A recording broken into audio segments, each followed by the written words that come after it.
Baiklah, terima kasih moderator atas waktu dan kesempatannya. Di sini saya akan melanjutkan materi tentang cara memperbaiki alokasi sumber-sumber ekonomi.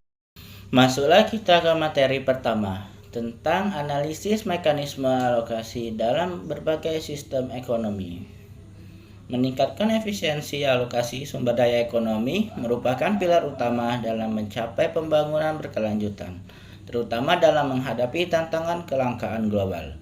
Laporan ini menyajikan analisis komprehensif mengenai strategi, mekanisme, dan inovasi dalam perbaikan alokasi sumber daya ekonomi berdasarkan data.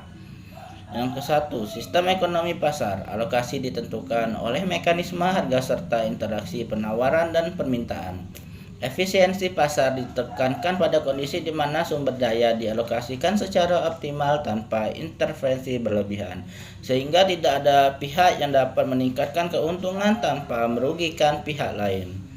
Yang kedua, sistem ekonomi terencana atau sosial. Pemerintah pusat memegang kendali penuh dalam menentukan jenis, jumlah, dan distribusi produksi. Fokus utama dalam 5 tahun terakhir adalah penguatan perencanaan strategi untuk mengatasi kendala distribusi dan memastikan kebutuhan dasar masyarakat terpenuhi secara merata. Yang ketiga, sistem ekonomi campuran. Menggabungkan kekuatan pasar dengan intervensi pemerintahan yang terukur tren terbaru, namun peningkatan peran belanja negara sebagai instrumen untuk mengatur ulang alokasi sumber daya guna mengatasi tantangan ekonomi makro dan ketimpangan sosial. Masuk kita di materi bagaimana strategi dan kebijakan inovatif untuk optimalisasi alokasi. Inovasi teknologi dan kebijakan adaptif menjadi pendorong utama dalam memperbaiki kualitas alokasi sumber daya di era modern. Yang ke-1, pemanfaatan AI. AI telah mentransformasi strategi ekonomi dengan mengotomatiskan pengolahan data dan memungkinkan analisis keunggulan kompetitif yang lebih presisi dalam perencanaan keuangan. AI membantu tim menjadi mitra bisnis strategi melalui integrasi disiplin finansial, planning, and analysis. Kedua, data analis dalam sektor publik.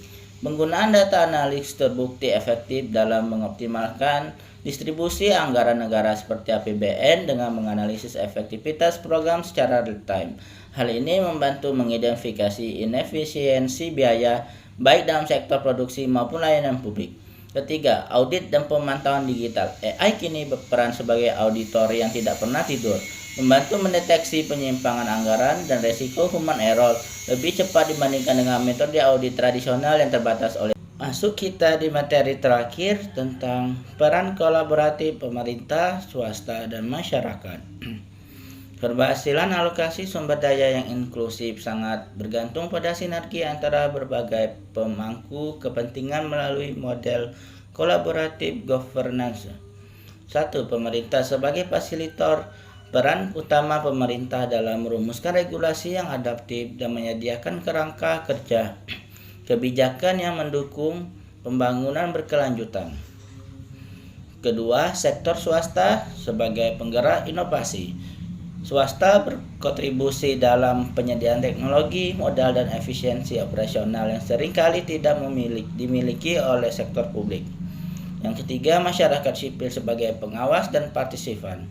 Partisipasi aktif masyarakat memastikan bahwa alokasi sumber daya dilakukan secara transparan dan berbasis pada kebutuhan lokal serta memperkuat modal sosial dalam kemitraan antar sektor. Baiklah, itu saja materi yang dapat saya sampaikan. Selebihnya saya kembalikan kepada moderator.